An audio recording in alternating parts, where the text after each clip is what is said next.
Axşamınız xeyir, Kəpəz Futbol Klubuna baxırsınız, qarşınızda Azad Rəfidir. Qarşıdakı bir saat ərzində ölkə futbolunda baş verən xəbərlərlə tanış ola biləcəksiniz və studiyamızın irəliləyən dəqiqələrində qonaq olacaq. Həmin qonaqla birlikdə həftə ərzində baş verən xəbərləri birlikdə müzakirəyə çıxaracaq. Ölkə futbolunda Premyer Liqada və 1-ci divizionda növbəti turun oyunları keçirildi. Premyer Liqada 27-ci turun, 1-ci divizionda isə 25-ci turun oyunları baş tutdu. Hər iki liqada şəhərimizin təmsilçisi mübarizə aparır və Premyer Liqa klubu üçün, Kəpəz üçün tur düşərsiz olsa da, tərəqqi üçün tur düşərli oldu. Gəlin, vaxt itirmədən Premyer Liqada 27-ci turda baş tutan hesablara əvvəlcə nəzər yetirək, görək hansı oyunlar reallaşıb və hansı nəticələr qeydə alınıb. Beləliklə, 27-ci tur 2 günə bölünmüşdü ənənəvi olaraq. 7 apreldə baş tutan oyunlar belə oldu. Inter Qarabağ 1-1, Qəbələ Xəzər Lənkəran 0-1, Turan Kəpəz 2-0. Digər oyunlar isə aprelin 8-də 3 oyun baş tutdu. Neftçi Bakını 2-1 hesabla məğlub etdi. Azal Sumqayıt görüşündə hesab açılmadı. Azal Sumqayıt görüşündə hesab açıldı. 1-1 hesabı qeydə alındı. Rəmanın oyununda Simurq görüşündə hesab açılmadı və komandalar meydanı qolsuz bərabərliklə tərk etdilər. Qərb derbisi Tovuzda baş tutdu. Tovuz son vaxtlar Kəpəz üçün arzu olunmaz rəqibə çevrilib və Kəpəz bu rəqiblə oyunlarda bir qayda olaraq ya heç edir və yaxud da udzur. Oyun izləyək.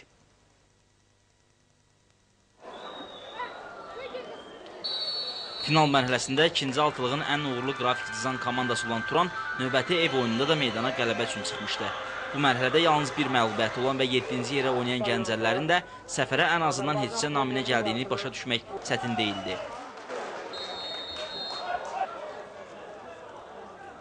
Kəpəzin start həyəcanını boğa bilməməsi erkən qolla nəticələndi. Dimitri Parxaçovun rəqib presingi nəticəsində geriyə ötürmə verməsi baha başa gəldi. Elşən Polodovun uzaqlaşdırmaq istədiyi top kürəyini zərbəyə qarşı çevirən Azər Məmmədova dəyib tora düşdü.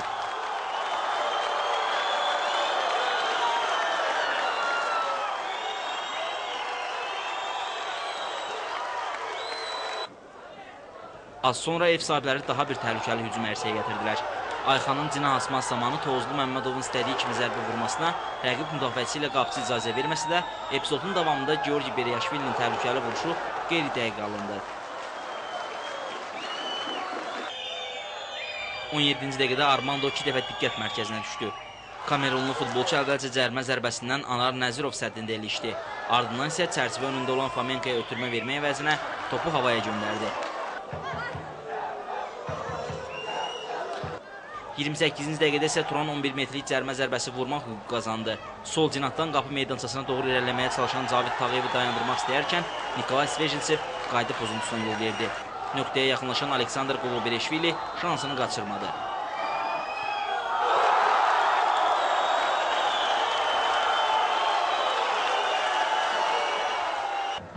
– 35-ci dəqiqədə kün zərbəsindən Armando'nun göndərdiyi topu Şahin Kərimov başla tora ünvanlasa da Nəzirov yaxşı oynadı. Vəziyyətin davamında Fomenkanın zərbəsi dirəyə düşəldi. İlk yarının sonuna az qalmış Georgi Beryaşvilinin zərbəsinə Elşən Polodov əla reaksiya verdi. Fasilədən sonra Beryaşvili ilə üzbəyüz qalan Polodov gürcü futbolçunun fərqlənməsinə imkan yaratmadı. 60-cı dəqiqədən etibarən qonaqların fəallığı hiss olunmağa başladı. Onların diktəsi altında keçən 13-15 dəqiqə ərzində azarkeşlər Fomenka və Paşayevin zərbələrinə şahidlik etdilər. Ukraynalı hücumçunun vuruşu yanından ötdüsə, Pərvinin cərimə meydançasının üzərindən vurduğu topu Nəzirov zərərsizləşdirdi. Az sonra demək olar ki, eyni nöqtədən Beryaşvili ayağını işə saldı. Onun əlverişli qol epizodunu isə Ayxan Abbasov qaçırdı. Yarım müdafiəçi Polodovla üzbəyüz qalsa da dəqiq ola bilmədi.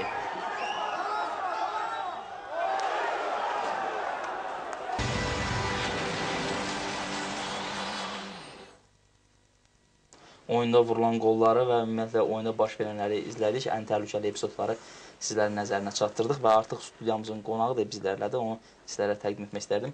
Bugün Kəpəz Futbol Klubunda Rövşən Vəliyev qonaqdır. Rövşən, verilişimizə xoş gəlmişsən. Çox sağ olun. Və bu günləri Rövşən səninlə birlikdə Premyer Liqada həm də 1-ci diviziyonda keçirilən oyunları müzakirə edəcəyik. Sənin fikirlərini öyrənəcəyik. Başlayaq Kəpəzlə. Kəpəz sənin keçmiş komanda, ümumiyyətlə Gəncə futbolunun yetişdirmələrindən birisən və bu klubda da oynamısan. İndi düzdür, başqa şəhərimizin digər klubunda çıxış edirsən. Kəpəz Turan oyunundan bağlı sənin fikirlərini öyrənəcək. Kəpəz Turan oyunu ilə bağlı onu deyə bilərəm ki, derbi oyunu idi. Orada birinci hissədə mən oyuna baxmamışam. Birinci hissədə eşitdiyimə görə 2-0 hesabı ilə dala düşürlər bizim komanda, Kəpəz komandası. İkinci hissədən eşitdim ki, yaxşı oynayıblar. Baxanlar da olub. Onlardan eşitdiyimə görə ikinci hissədə komandamız yaxşı oynayıbdır. Ümumiyyətlə, sən hər halda Kəpəzdə çıxış edəndə Tovuza qarşı forma geymirsən. Bəli. Bu qərb derbisini biz hər dəfə vurğuluyuruq. Səncə bu komandalar arasındakı prinsipiallıq nədən irəli gəlir? Yəni, həm məkanlar yaxındır, həm futbollar biraz oxşardır. Rəqabət, yəni bundan başqa rəqabət nə də var? Sovetlər dağılandan sonra 1993-cü ildən bəri demək olar ki, ən güclü klublarımız Neftçi idi, Turan idi, Kəpəz idi. Üçünün arasında gedir. Ona görə bura yaxın olduğuna görə əsas da yəni onların aralarında həmişə intriqalı oyunlar gedibdir. Ümumiyyətlə, bu il üçün, bu mövsüm üçün səncə Kəpəz necə təsir bağışlayır? Deməzdim ki, yaxşı təsir bağışlayıb deyəndə Kəpəz həmişə istəmişik ki, yuxarı yerlərdə görmüşük. Bu il elə də yaxşı çıxış eləmədilər. Onun turnir cədvəli də özünü göstərdi ki, elə də yaxşı çıxış eləmədi komanda. Altılığa düşə bilmədik. Təbii ki, böyük bir klub yaratmaqdan ötəri, yəni maliyyə lazımdır, çox şey lazımdır, baza lazımdır, şərait lazımdır, amma bunlar olmayanda komanda zəif olur, amma istənilən halda Gəncə Azarkeşləri həmişə qələbəyə öyrəşiblər, komandadan uğur gözləyiblər və yəni Azarkeşlər də, elə futbolçular da, bütün ictimaiyyət də komandanı zirvədə görmək istəyir. Birinci dövrədə Kəpəzdə digər iki məşqçi işləmişdi, Mehman Allahverdiyev və Mirbağır Səyev və həmin dövrdə Fuad İsmailov sizlərlə çalışırdı. İndi Fuad İsmailov Kəpəzdə işləyir. Keçmiş baş məşqçinin işini necə qiymətləndirmək olar? Mehman Allahverdiyev ilk birinci dövrədə baş məşqçi Mehman Allahverdiyev. Yaxşı başlamışdılar. Şans da var idi ki, düşməyə, altılığa. Sonradan arda-arda məğlubiyyətlər gəldi deyin. Biraz çətinləşdi. Sonra istefaya getdi, Mirbağır Səyevi qoydular məşqçi. O da gələndən sonra onun da elə uğurlu olmadı oyunları. Onda da çox məğlubiyyətlər oldu deyin. Fuad müəllimi qoydular, İsmailovu. Təzdən də elə bir ikinci dəfə qaytardılar ora. Fuad müəllimdəki gələndən sonra belə pis alınmadı. Yəni məğlubiyyətlər də oldu, qələbələrdə çox oldu. Elə birinci məşqçilərə baxanda elə şey olmadı. Ona görə belə, yəni deyənmərəm ki, yəni Kəpəz komandasının bu ilki çıxışı yaxşı oldu. Onu kimdən soruşsaz, yəqin ki, elə deyər ki, yaxşı olmadı. Bəs Fuad müəllim yəni tərəqqidən ayrılıb Kəpəzə gedəndə, yəni bir neçə futbolçunu özü də apardı, komandaya gətirdi. Siz buna görə üzüldünüzmü? Yəni Fuad müəllim başqa kluba keçdi. Üzüldük deyəndə əsas birinci komandamızdır, Kəpəz komandasıdır. Yəni yad komanda deyil ki, deyək ki, arasa getdi. O da bizim komandamız. İndi bizdən oyunçular getdi deyən ola bilər, bizim komanda biraz zəiflədi. 4-5 dənə futbolçu ilə birinci komanda, Kəpəz komandasına getdi. Amma belə təəssüflənmərik ki, məsələn, məşqçimiz əsas komandaya getdi. Yuxarı da başqa komandalara da gedə bilərdi, belə. Yəni, təəssüf eləməyə dəyməz də o. Və Fuad müəllim gedərkən vurğuladıq, hər ikimiz özü ilə 3 yetirməsini apardı. Xəyal Zeynalov komandaya icarə əsasında çıxış edir, tərəqqidə geri qayıtdı. Bu futbolçular arasında Rövşən Vəliyev də ola bilərdimi? Yəni, Rövşən bu günlər özünü Kəpəzdə oynamağa hazır sayırmı? 100% deməzdim ki, belə hazır sayıram. Gedə bilərdim. Yəni, məşqçi fikrində olsaydı, apara bilərdi.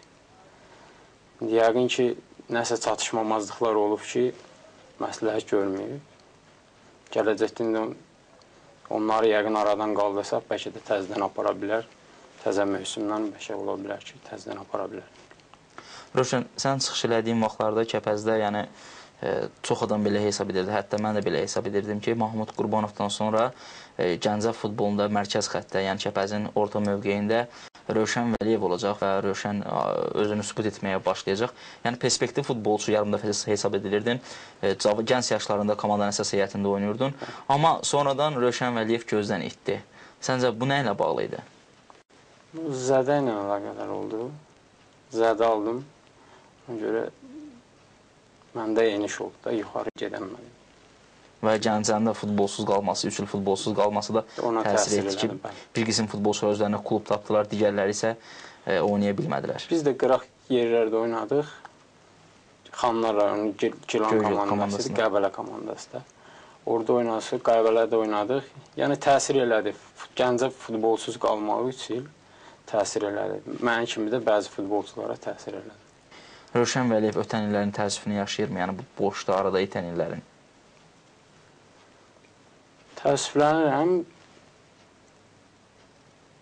Neynəmək olar? Yəni zədədir, idmanda olur. Ondan da qaçmaq olmur, zədədən qaçmaq. İdmançında belədir, zədə olanda zədədən qaçmaq olmur. Gəncə futbolunun bir dönəmi var idi. Yəni parlaq istedadlı uşaqlar ortaya çıxmışdı. Futbolçular Rövşən Vəliyev idi, Mustafa Əsədov idi, sonra Nail Məmmədov idi, Sabuhi Məmmədov idi. Yəni o futbolçular gəldilər, özlərini sübut eləməmiş gözdən itdilər. Digərləri üçün yəni səbəb nə oldu səncə? Ümumiyyətlə bax biz yəni baxırıq bundan sonra da harasa 2-3 il yəni görürük ki, istedad olmayacaq Gəncədə. Yox, deməzdim olmayacaq. İndi bizim Tərəq komandasında 1-ci divizyonda yaxşı uşaqlar var. Çıxış eləsə komandamız, Tərəq komandası 2 il, 3 il çıxış eləsə kənd uşaqlardan əsas komandaya, Kəpəz komandasına keçə bilir. İstedadlı uşaqlar var, keçə bilərlər. İndi demirəm, indi 10 dənəsi, 3-4-ünü götürə bilərlər əsas komandaya. Perspektivli uşaqlar var. Çox sağ ol fikirlərinə görə və biz istərdim ki, Turan Kəpəz görüşündən bir qədər mövzudan yəni kənarlaşdıq. Turan Kəpəz görüşündən sonra mətbuat konfransı keçirildi və mətbuat konfransında hər iki komandanın baş məşqçisi oyuna bağlı öz fikirlərini bildirdi. İndi həmin fikirləri eşidək. Oyuna biz yaxşı hazırlaşmışdıq. Oyunun əvvəlində buraxdığımız qol bizi, yəni uşaqları ruhdan saldı. Yəni uşaqlar özlərini toparlayıb oynamaq istəyərkən ikinci qolu da yəni 11 metr zərbə ilə qapımızdan vurdular. Yəni ikinci isə futbolçularım özlərinə gələ bilmədilər. Yəni oyun məğlub oldu. Əsgər müəllimi qələbə münasibətilə təbrik edirəm. İki fərqli biz time oynadıq. Birincisi də hücum futboluna üstünlük versək də, ikincisi də müdafiə çəkildik ki, deməli rəqibə üstündə tutaq. Mən onu deyə bilərəm ki, Gəncə komandası ikincisi daha yaxşı mən hesab edirəm oyun nümayiş etdirdi. Bir neçə qol imkanı yaratdılar, amma ondan yararlana bilmədilər. Bizdə də bir əksiyonda bir-iki epizodlarda futbolçularımız axırıncı, yəni ki, lazım pası verə bilmədiklərinə görə hesab belə də qutardı. Hər halda mən hesab edirəm ki, bugün maraqlı oyun keçdi. Əsas burada məqsəd Turan komandasının məqsədi 3 xal qazanmaq idi.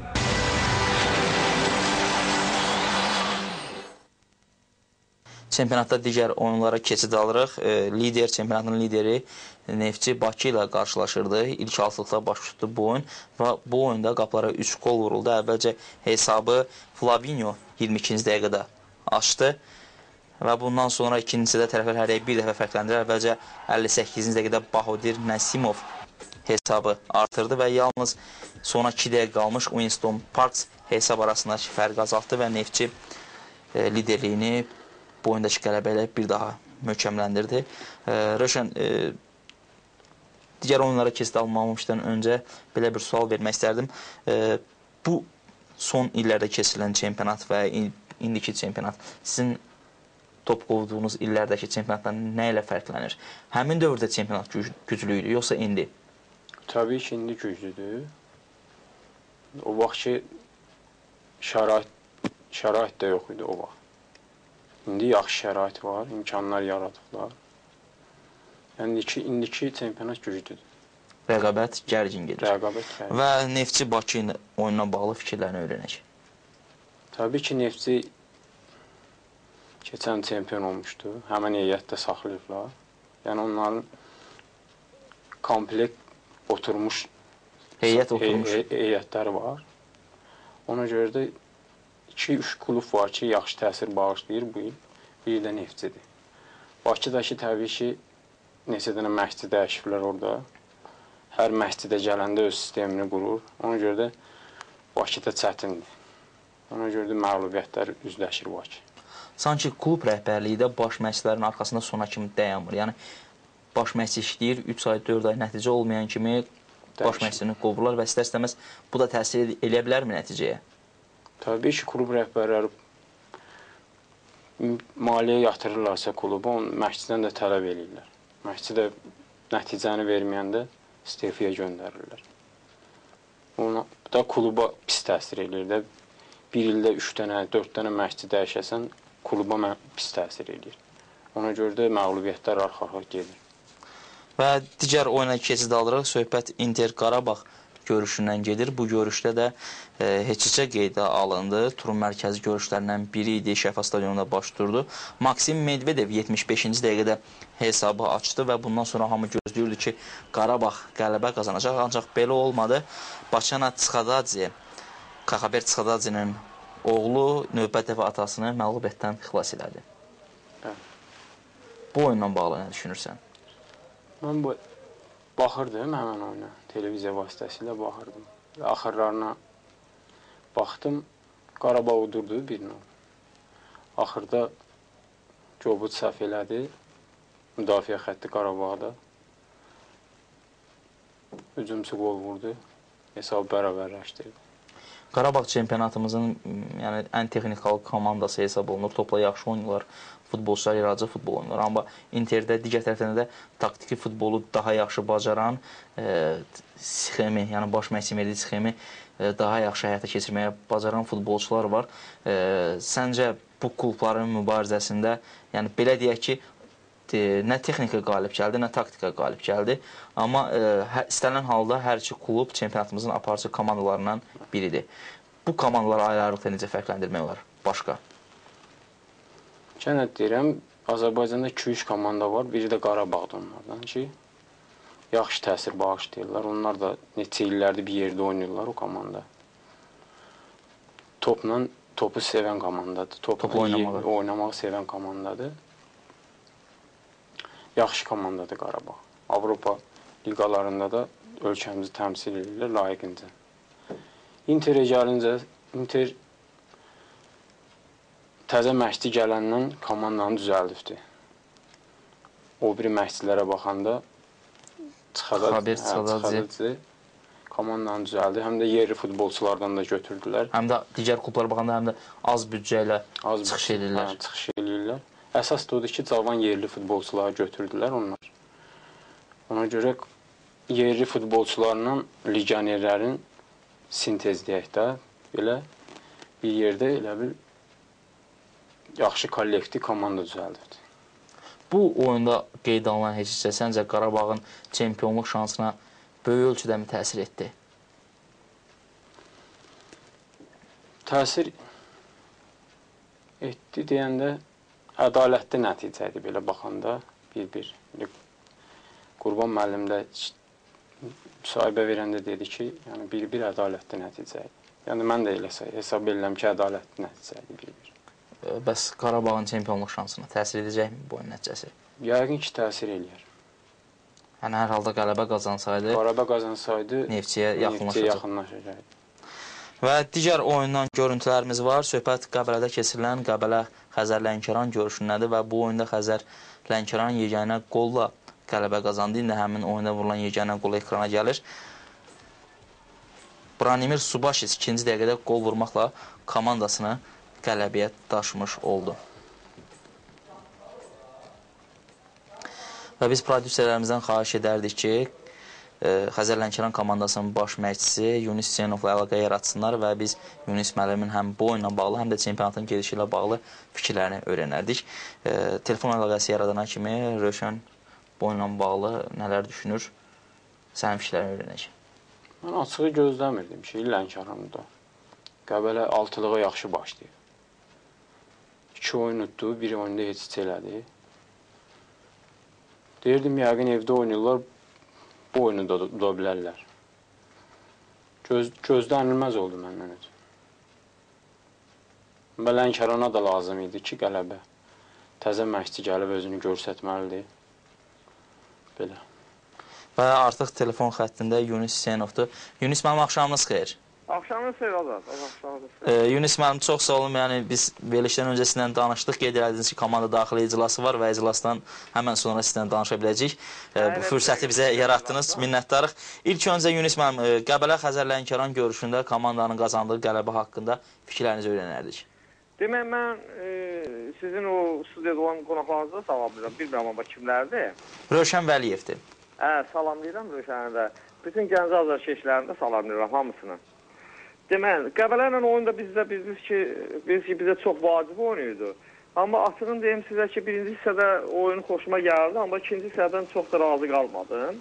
Yəni ki, bizim uşaqlar elə bir ki, ikinci hissədə ancaq hesabı qorumaq istədilər. Ona görə də ikinci hissəni çox da bəyənmədim. Onu mən pres konferansiyada da demişdim öz fikirlərimi. Yəni ki, fiziki cəhətdən biraz çatdırmadılar. Bir də o mövqelərdəki var idi səhvlər, onlar çox oldu ikinci hissədə. Amma birinci hissədə komandanın oyundan razı qalmışdım. Rəqib, yəni Qəbələ komandasının hücum xətti ölkədə ən güclülərdən hesab olunur. Yəni komandanın heyətində ön xəttə çıxıdan futbolçular var ki, istənilən oyunun taleyini tək başına həll edə bilərlər. Yəqin ki, siz də müdafiəçilərinizə daha diqqətli oynamaq tapşırmışdınız. Həmən oyunu elə bir analiz eləmişdim, mən özlüyümdə analiz eləmişdim oyundan qabaq. Yəni ki, uşaqlara verdiyim tapşırıqları yerinə yetirdilər. Hansı ki, mən istədiyim oyunu göstərmədilər. Amma belə tapşırıqları yerinə yetirdilər ki, yəni ki, hücum həttində imkan vermədilər ki, rəqib komandanın hücumçuları nəsə hansısa bir oyunla yadda qalsın. Amma onu deyim sizə ki, rəqib komandanın Krayda oynayan futbolçuları da çox güclüdür. Axı, orada Mahir Şükürov əl oyunu göstərdi, maşəhətlərdirdi. O Todo oradan Kraylarda yaxşı oynayırdı. Yəni, amma uşaqlar belə həmən o futbolçuların öhdəsindən gəldi, verdiyim tapşırıqları yerinə yetirdi. Amma ümumilikdə götürəndə oyunun, elə bir ki, oyun xoşuma gəlmədi, ümumi götürəndə. Amma belə tapşırıqları yerinə yetirirdilər. Ümumiyyətlə, Yunis Hüseynovun Xəzər Lənkəranda məqsədi bu mövsüm üçün nədən ibarətdir? Məqsədimiz açığın deyim ki, bizdə məqsəd o idi ki, həm kuboku qazanaq, həm çempionluğa oynamaqdır. İndi kubokdan bildiyiniz kimi biz çıxmışıq, amma inşallah elə hədəfimiz yenə çempion olmaqdır. Biz bu dəqiqə hal-hazırda ancaq və ancaq öz oyunumuzu fikirləşirik ki, çıxaq meydançaya qələbə qazanaq. Başqa heç nə fikirləşmirik. Yunus müəllim, çox sağ olun, minnətdarıq və sizə komandanıza uğurlar arzulayırıq. Qarşıda qısa fasilə var, anons və reklam fasiləsindən sonra yenidən studiyamızda birlikdə söhbətimizi davam etdirəcəyik.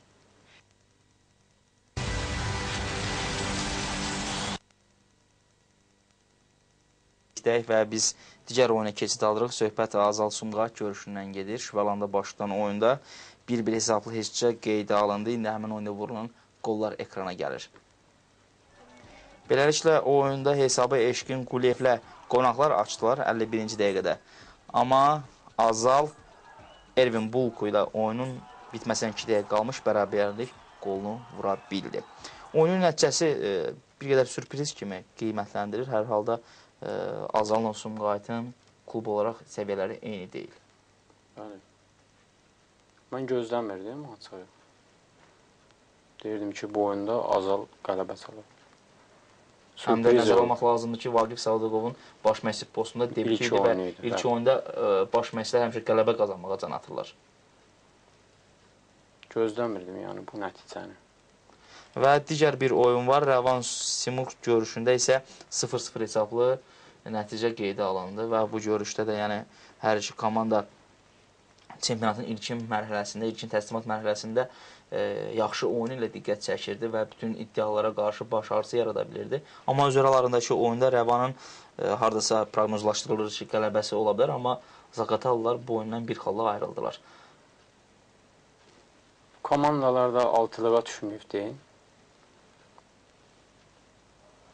Onlar da heyətlərində zəiflədi, ikisində də. Məşqçilər dəyişikliyi də oldu. Ədalətli nəticədir heç.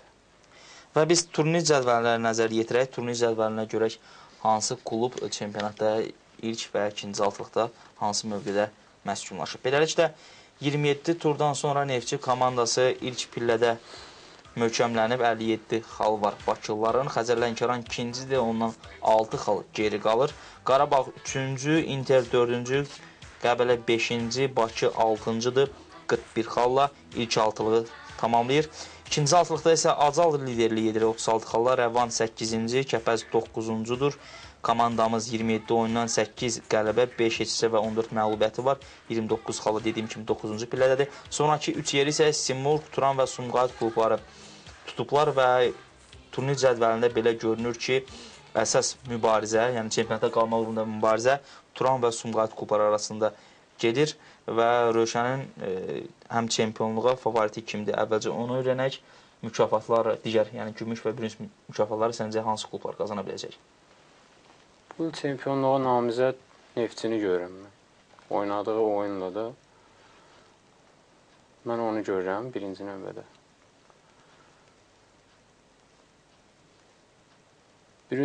Gümüş bürünc medallara Lənkəran, Qarabağ.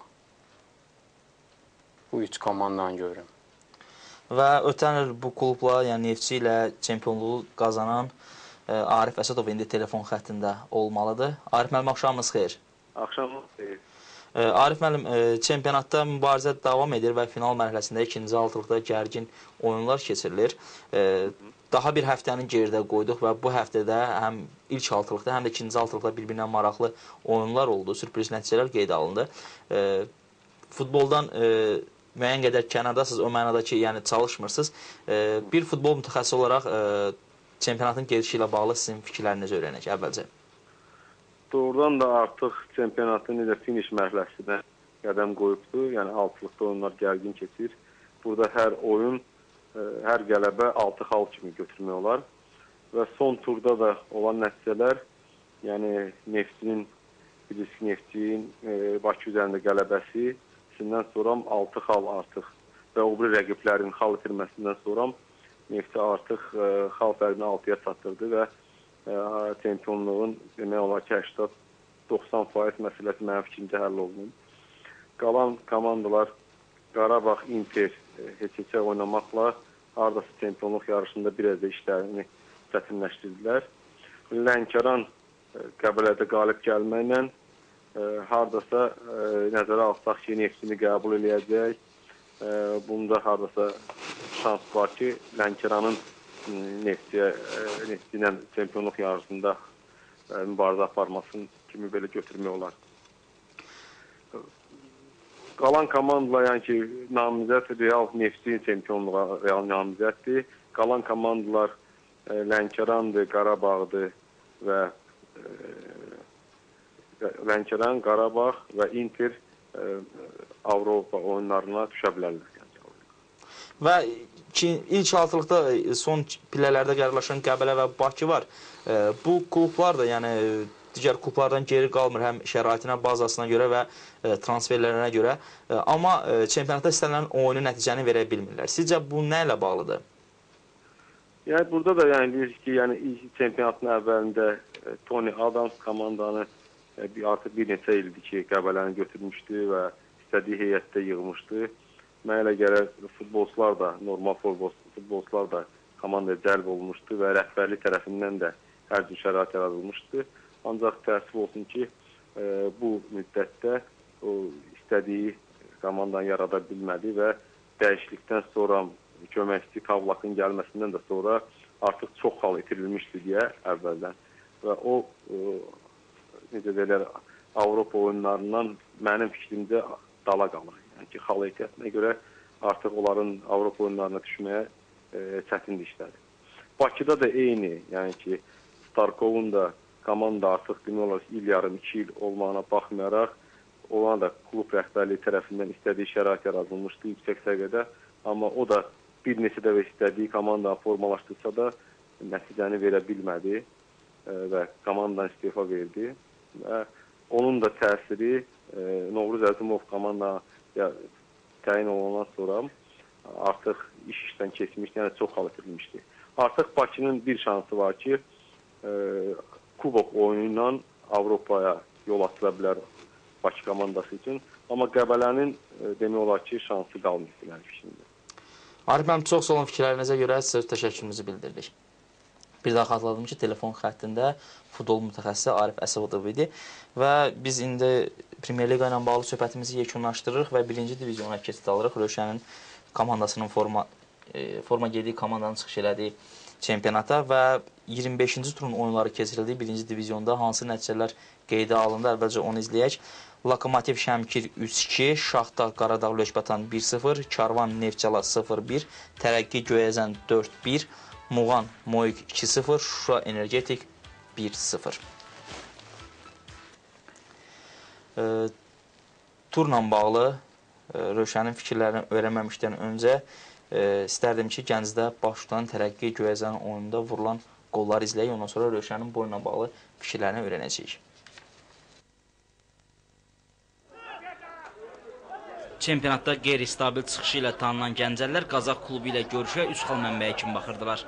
Oyuna bu istəklə başlayıb ilk qolu 3-cü dəqiqədə Ramil İbrahimovla vuran Tərəqqi 10 dəqiqə sonra rəqib qapısından ikinci qolu keçirdi. Sinan Nəcəfyan fərqləndi. Fəallığı ilə seçilən Cənubi Azərbaycanlı müdafiəçi 32-ci dəqiqədə dubl etdi. Əks hücum zamanı Göyəzənin müdafiəçisini geridə qoyan Sina topu qapıçının yanından tora göndərdi. İlk yarının sonuna az qalmış Qazaxlar buraxılan qollardan birinin əvəzini çıxıb hesab arasındakı fərqi azaltdılar. Tural Qədiməliyevin zərbəsi ev sahiblərinin qalqiber üçün dəf edilməz oldu. İkinci hissədə Tofiq Əliyevin yetirmələri daha bir qol vurdu. Maçı yüksək səviyyədə keçirən Nəcəfyan görüşdə son nöqtəni qoyub hat-trikini rəsmiləşdirdi.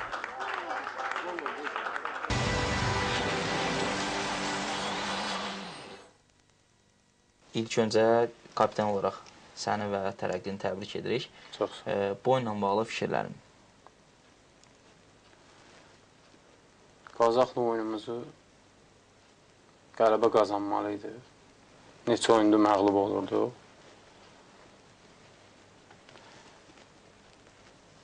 Yəni qələbə qazanmalı idi Qazaxla oyunu ki, turnir cədvəlində də yuxarı pillələrə qalxaq. 4 turumuz qalıb. Qarşıda da 4 tur qalıb. Onlardan da çalışacaq ki, maksimum xal toplayaq ki, bu il Premyer Liqaya vəsiqə qazana bilmərik. Amma çalışacaq ki, heç olmasa yuxarı pillələrə qalxaq. Və siz, yəni, komanda qış dövrəsindən sonra, yəni, fevraldan bu yana Tərəqqinin uğurlu çıxış elədiyini söyləmək olmaz. Komanda zəif nəticələrlə diqqət mərkəzinə düşür və bundan öncəki qələbəniz də yəni energetik üzərində olmuşdu. Bu turnin cədvəlinə baxıram, energetik Göyəzən yəni son 2 pillələrdə məskunlaşıb. Belə söyləmək olarmı ki, Tərəqqinin yalnız gücü outsiderlərə çatır? Yox, elə deməzdim. Qarşıda oyunlar var. Yəni, qarşıdakı oyunlar bizdən yuxarıda, cədvəldə bizdən yuxarıda gedən rəqiblərimizlə var. İnşallah onlar da qələbə qazanacaq onlar üzərində. Yuxarı pillələrdə qərar aşacaq. Elə düşünmək olarmı ki, yəni komandada qeyd alınan bu nəticələr, yəni komandanın uğursuz çıxış eləməyi klubda baş verənlərlə bağlı oldu. Yəni baş məşqçi klubdan ayrıldı, yeni baş məşqçi gəldi. Təbii ki, yeni gələnin də komandanı ələ almaq üçün müəyyən mənada vaxt lazımdır. Belə deyək, yəni klubla, komanda ilə tanış olmalıdır, futbolçularla tanış olmalıdır və sizin komandadan 4 futbolçunun da Kəpəzə getməsi, yəni bu da komandanızı zəiflətdi. Bəli, təsir eləyir, 4 futbolçu getdi. Onların da yerini doldura bilmədik. Yəni yerli futbolçular qaldı. Keçən iki birinci devrədəki olan heyətdə saxlanıldı. 2-3 futbolçu gəldi. Təsir elədik. Yəni, gedən futbolçular komandanın zəif çıxışımıza təsir elədi. Və turun cədvəlinə nəzər salırıq. Burada Tərəqqi 10-cu pillədədir. Komanda 24 xalla malikdir. Tərəqqinin olduğu pillə komandanın gücünü əks etdirirmi? Yəni, Tərəqqi bugün layiq olduğu yerdədirmi? Yox, deməzdim. Layiq olduğu yerdədir. Biz yuxarı pillələrdə olmalıyıq. Deyərdim 4-cü, 5-ci yerdə olmalıydıq. Yəni desəydim ki, çempionluq oynayar, reallıq olmaz. 5-ci, 4-cü yerlərə bu il qərarlaşsaydıq, yaxşı olardı. Çempionatın lideri Qaradağ Lökbatandır və bu komanda artıq çempionatda Premyer Liqaya çıxışını təmin elədi bu tur, yəni sonuncu turda. Siz Tərəqqinin oyununda bir qədər belə qeyri-adilik var ki, komanda əksər oyunlarda daha güclü rəqiblərə qarşı əzmlə mübarizə aparır və Lökbatanda, yəni Qaradağla oynayanda da siz komanda rəqib 1-0 hesab ilə qələbə qazandı, yəni çətinliklə qələbə qazandı. Amma elə rəqibləri var ki, futbolçular belə deyək, oyunlara köklənə bilmirlər, sanki ortabaplarla, zəiflərlə oynaya bilmirlər. Səncə bu problemlər nədən irəli gəlir? Deməzdim ki, biz hər oyuna mübarizliyimizlə çıxırıq ki, Hasan təslim olmuruq. Sadəcə orada bizdə çoxu cavan uşaqlardır, oyunculardır. Onların təcrübəsizliyindən çox oyunlarda məğlub oluruq. Bunu deyərdim. Birinci illəridir çox uşağın ki, birinci diviziyonda çıxış edirlər. Ona görə təcrübə çatmır da çoxunda. Ona görə də çox oyunları məğlub oluruq. Amma komandanın heyətində elita təcrübəsinə malik bir çox futbolçular var. Elə İbrahim Hüseynovu götürək. Var, sizlə razıyam. Sinan Nəcəfyan da var, yəni Təbrizli legioner sayılır. 4 nəfər, 5 nəfər futbolçu ilə də komanda gərək heç olmasa bir 14-15 nəfər eyni səviyyədə olsun ki, komandanı qabağa apara biləsən. Bizdə 4 nəfər, 5 nəfər təcrübəlidir, qalan hamısı cavan uşaqlardır. Ona görə də ki, bu ilki çıxışımız belə zəif alınır. Zəif alınır. Bu gerdə qalan bir il müddətində səncə Tərəqqi Gəncə futboluna nə verdi? Tərəqqi futbolunu yaratmaqlar yaxşı oldu ki, yerli futbolçular oynayır, cavan futbolçular. Ki, gələcəkdə birinci komandamıza, Kəpəz komandasına şans yaranır ki, burada çıxış edib, özlərini doğruldub o biri komandaya, Kəpəz komandasına keçməyə görə. Yəni şansdır. Hər an götürə bilərlər. Yəni eyni komanda, eyni Gəncənin iki komandası da hər an diqqət var o biri komandanın rəhbərlərindən də ki, istedadlı futbolçu olan kimi o biri komandaya dəvət eləsinlər. Yəni Gəncə üçün Tərəqqi ikinci komanda olaraq mütləq lazımdır. Mütləq lazımdır.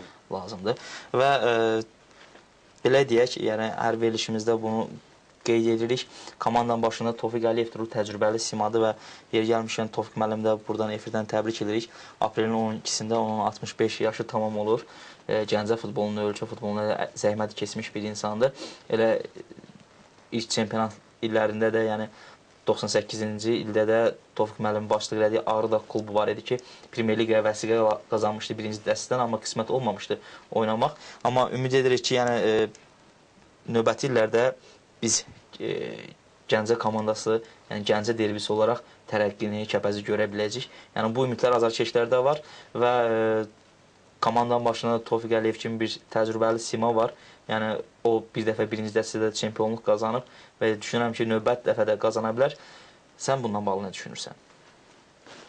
Mən də inanıram. İnşallah gələn mövsümdən komandanı saxlayarlar. Biraz da gücləndirmək lazımdır. Açığı deyək, cavan futbolçularla da, hamısı cavan olanda da biraz çətinlik yaradır. Gərək meydançada 4 dənə, 5 dənə təcrübəli olanda, 4-ü 5-də cavan olanda sintez kimi ki, nəticəyə oynamaq olar.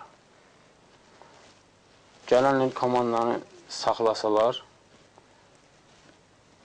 mən fikirləşirəm ki, birinci komandaya yaxşıdır.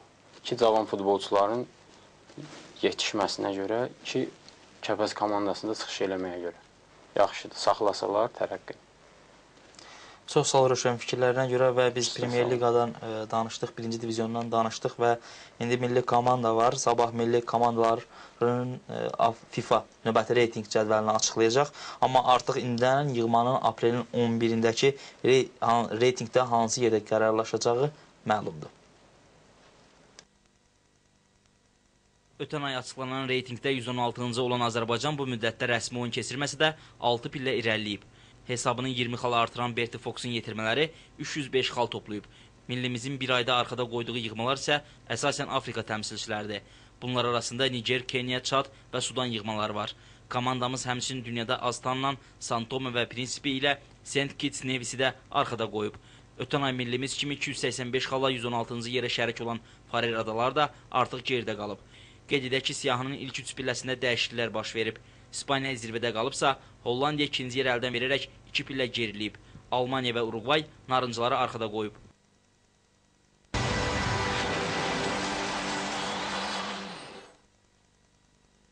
AFA tərəfindən hər il ayrı-ayrı yaş qrupları üzrə müxtəlif regionlarda birinciliklər keçirilir.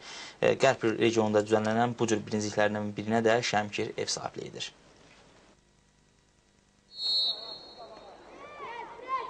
Şəmkir Olimpiya kompleksində düzənlənən birincilikdə 11, 13 və 14 yaşlı futbolçular öz qüvvəsini sınayır. Yarışda Şəmkir, Tovuz, Daşkəsən, Gəncə, Goranboy, Akstafa, Qazax və Göygöldən olan 14 komanda qalib adı uğrunda yarışır. Əvvəl onu qeyd edim ki, Azərbaycanda futbolun inkişafı ilə əlaqədar olaraq zonalarda, regionlarda yarışlar keçir və regionlardan biri də Şəmkir şəhərində keçirilir. Burada hazırda 11 komanda, 11 yaşlarda 11 komanda, 13 yaşlarda 14 komanda və 14 yaşlarda 11 komanda var. Necə deyirlər, burada hər yaş qrupunda özünün gözəl uşaqlar var. Məsələn üçün, oyunlarına baxanda hiss edirsən ki, oyun qavramaları, oyunun topla davranışına baxanda bilirsən ki, inşallah, əgər gələcəyində də inkişaf edilsə, bu uşaqdan yaxşı futbolist gələcəyimiz üçün böyük komandalara, milli komandamıza gözəl oyuncular yetişdirəcək. Birincilik dairəvi sistem üzrə 2 dövrədən ibarət olmaqla keçirilir. Oktyabr ayından startı götürülən yarışda turnir cədvəlində ilk 2 yeri tutacaq komanda may ayında Bakıda düzənlənəcək final mərhələsində iştirak etmək hüququ qazanacaq. Komanda ilk dəfədir 13 liqasında çıxış edir və deməzdim ki, pis çıxış edir. Mən bunu neçə il təcrübəmlə bilirəm. Uşaqlardan çox razıyam, yaxşı oynayırlar. Hətta komandamız burada çıxış edən digər komandalardan yaş cəhətdən, yəni orta yaş hesabı ilə çox balacadılar, kiçikdilər. Ancaq perspektivləri məni qane eləyir. Gələcək üçün çox ümidverici uşaqlar var. 13 yaş qrupunda həftə sonu baş tutan oyunlarda bu nəticələr qeydə alınıb.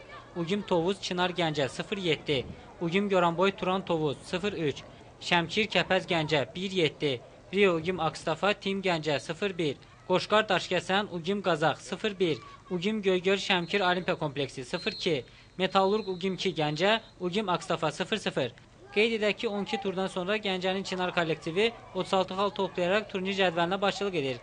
Liderdən 6 xal geri qalan Tovuzun Turan klubu 2-ci, aktivində 28 xal olan Gəncənin digər təmsilçisi Kəpəz 3-cüdür.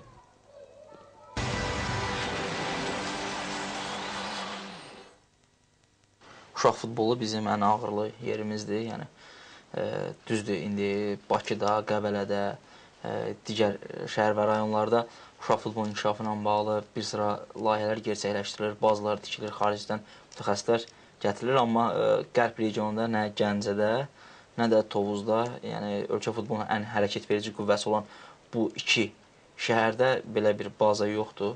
İstənilən səviyyədə belə deyək, nə məşqlər keçirilə bilir, nə şərait yaxşı deyil. Amma bu olsa, yəqin ki, Rövşən, bizim regionda da uşaq futbolunun səviyyəsi daha da yaxşı ola bilər. Təbii ki, əsas şərait olmalıdır. Gəncədə də ki, o şərait yoxdur uşaq futboluna. Ona görə bir çətindir ki, yeri uşaq yetişdirmək. Qəbələ kimi olsa, Gəncədə də, Bakı klubu kimi olsa, şəraiti elə yaransa, gələcəkdə də gənc perspektivli uşaqlar komandamıza verə bilərik. İndi olmadığından çətindir. Çətindir. Və siz də yəni futbolçu olmamışdan, belə deyək, peşəkar olmamışdan öncə bu kimi turnirlərdə çıxış eləmişsiniz və bu kimi turnirlərdən futbolçular yetişə-yetişə, öyrənə-öyrənə, təcrübə qazana-qazana gəlib yəni peşəkar səviyyəyə çatırlar, güclü səviyyəyə çatırlar. Yəni belə turnirlərin keçirilməsi özü müsbət hər halda addımdır. Bəli. Yəni Gəncədə də daxili çempionatda olsa lap yaxşı olar. Qabaqlar Gəncə çempionat keçirilirdi, çox keçirilirdi ki, uşaq təcrübə toplasın. İndi az-az keçirilir o çempionat. Yəni o nə qədər çempionatdan sayını çox eləsələr, uşaqlar da yetişər. Yəni şey toplayarlar, təcrübə toplayarlar. Yəni Premyer Liqa və 1-ci divizionda olduğu kimi çempionat deyək ki, sentyabrdan başlasın, maya kimi davam eləsin. Həm Respublika birinciliyində oynasın uşaqlar, həm şəhər birinciliyində oynasın. Təbii ki, oyun nə qədər çox olarsa, uşaqlara da təcrübə sarıdan kömək ola bilər. Və artıq verilişimizin son anlarıdır. Sonda biz Premyer Liqada həftə sonu hansı oyunlar keçiriləcək afişanı sizin nəzərinizə çatdırırıq. 28-ci tur digər turlar kimi 2 günə bölünüb, aprelin 14-ü və 15-nə. Beləliklə 28-ci turda Azal Rəvanı, Qəbələ Qarabağı, Bakı Xəzərlənkəranı, Neftçi İnteri, Sumqayıt Kəpəzi, Turan isə Simurqu qəbul edəcək. Bizi maraqlandıran oyun Sumqayıtdadır və Kəpəz Tovuz səfərindən sonra növbət dəfə ardıcıl ikinci dəfə səfərə çıxır və bu dəfə Sumqayıt səfərində olacaq komandamız və outsider ilə qarşılaşır. Bu oyundan nə gözləmək olar Rövşən? Komanda yəni Tovuzdakı məğlubiyyətdən sonra yəni bu məğlubiyyəti sığortalamaq üçün mütləq Gənclik şəhərində qələbə qazanmalıdır. Mən inanıram, qələbə qazanmalıdırlar. Dalbada uduzmaz Kəpəz. Yəqin ki, inanıram ki, oradan qələbə ilə qayıdacaq. Çox sağ ol Rövşən, fikirlərinə görə və bu günlər gəldin, bizlərlə birlikdə olduğun fikirlərini eşitdik. Həm tərəqqi ilə bağlı, həm Kəpəzlə bağlı, ümumiyyətlə çempionat ölkə futbolundan bağlı. Düşünürəm ki, həm Kəpəz, həm tərəqqi hər dəfə biz bunu qeyd edirik, amma yəni ürəyimizdən gələn bir istəkdir ki, yəni istəyirik ki, həm Kəpəz, həm tərəqqi həmişə yüksək pillələrdə olsun, azarkeşlərimizi, futbol ictimaiyyətini həmişə qələbələrlə sevindirsin və sənə həm gəldiyi üçün təşəkkür edirik, həm də gələcək karyeranda uğurlar arzulayırıq. Sağ olun. Sağ ol. Bax, belə Kəpəz Futbol Klubuna ayrılan növbəti efir vaxtı sona çatır. Biz sizlərlə ayrılmaq məcburiyyətindəyik. Gələn həftə yenidən görüşmək ümidi ilə gecəniz xeyrə qalsın.